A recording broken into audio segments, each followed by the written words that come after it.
ओम नमः शिवाय। स्वागत है आपका मेरे जीपी भक्ति साधना चैनल में। सोमती अमावस्या का हिंदू धर्म में बहुत अधिक महत्व बताया गया है। वैसे तो साल में आने वाली सभी अमावस्या का बहुत महत्व होता है, परंतु जो अमावस्या सोमवार को आए वह सोमती अमावस्या कहलाती है और उसका बहुत अधिक महत्व बताया गया है।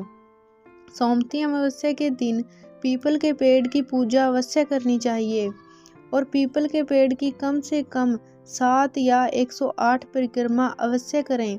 यदि कोई भी मनुष्य पीपल के वृक्ष की 108 बार परिक्रमा कर लेता है तो उन्हें अखंड सौभाग्य की प्राप्ति तो होती ही है, साथ में उनके घर में सुख समृद्धि का भी वास रहता है।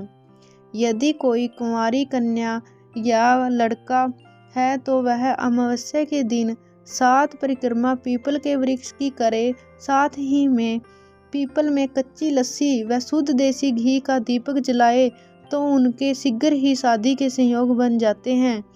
सोमती अमावस्या की कथा। सोमती अमावस्या व्रत कथा के अनुसार एक गरीब ब्राह्मण परिवार था। उस परिवार में पति पत्नी एवं उनकी एक पुत्री भी थी। उनकी पुत्री समय के साथ साथ धीरे धीरे बड़ी होने लगी। वह कन्या सुंदर, संस्कारवान एवं गुणवान थी, परंतु गरीब होने के कारण उसका विवाह नहीं हो पा रहा था। एक दिन उस ब्राह्मण के घर पर एक साधु महाराज पधारे। साधु उस कन्या के सेवा भाव से अत्यंत प्रसन्न हुए। कन्या को लंबी आयु का आशीर्वाद देते हुए साधु ने कहा कि इस कन्या के हाथ में विवाह योग्य रेखा नहीं है। तब ब्राह्मण दंपत्ति ने साधु से इसका उपाय पूछा। कन्या ऐसा क्या करें कि उसके हाथ में विवाह योग बन जाए। साधु महाराज ने कुछ देर विचार करने के पश्चात अपनी अंतर्दृष्टि में ध्यान करके बताया कि कुछ ही दूरी पर एक गांव में सोना नाम की एक धोबिन महिला अपने बेटे और बहू के साथ रहती है, जो बहुत ही आचार विचार एवं संस्कार संपन्न तथा पतिपरायण है। यदि यह सुकन्या उस धोबिन की सेवा करे और वह महिला इसकी मांग में अपने मांग का सिंदूर लगा दे तथा उसके बाद इस कन्या का विवाह हो जाए तो इस कन्या का वैधव योग मिट सकता है। साधु ने यह भी बताया कि वह महिला कहीं बाहर आती जाती नहीं है। यह बात सुनकर ब्राह्मणी ने अपनी बेटी से धोबिन की सेवा करने का प्रस्ताव रखा। अगले दिन से ही कन्या प्रातः काल ही उठकर सोना धोबिन के घर जाकर साफ सफाई व अन्य सारे कार्य करके अपने घर वापस आने लगी। एक दिन सोना धोबिन अपनी बहू से पूछती है कि तुम तो सुबह ही उठकर सारे काम कर लेती हो और पता भी नहीं चलता।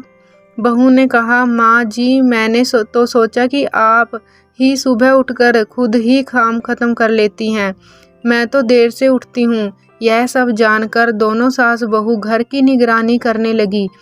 कौन है जो सुबह ही घर का सारा काम करके चला जाता है। कई दिनों के बाद धोबिन ने देखा कि एक कन्या मुंह ढके अंधेरे में घर में आती है और सारे काम करके चली जाती है। जब वह जाने लगी तो सोना धोबिन उसके पैरों पर गिर पड़ी। पूछने लगी कि आप कौन हैं और इस तरह छुपकर मेरे घर की चाकरी क्यों करती हैं। तब कन्या ने साधु द्वारा कही गई सारी बात सोना धोबिन को बताई। सोना धोबिन पतिपरायण थी, अतः उसमें तेज था। वह तैयार हो गई। सोना धोबिन के पति थोड़ा अस्वस्थ थे। उसने अपनी बहू से अपने लौट आने तक घर पर ही रहने को कहा। सोना धोबिन ने जैसे ही अपने मांग का सिंदूर उस कन्या की मांग में लगाया, सोना धोबिन का पति मर गया। उसे इस बात का पता चल गया। वह घर से निराजल ही चली थी, यह सोचकर कि रास्ते में कहीं पीपल का पेड़ मिलेगा तो उसे भंवर देकर और उसकी परिक्रमा करके ही जल ग्रहण करेगी। उस दिन सोमती अमावस्या थी। ब्राह्मण के घर मिले पुए पकवान की जगह उसने ईंट के टुकड़ों से 108 बार भंवरी देकर 108 बार पीपल के पेड़ की परिक्रमा की और उसके बाद जल ग्रहण किया। ऐसा करते ही उसके पति के मृत शरीर में वापस से जान आ गई। धोबिन का पति फिर से जीवित हो गया। अगर आपको मेरी यह वीडियो अच्छी लगी हो तो प्लीज़ लाइक, शेयर और सब्सक्राइब ज़रूर करें।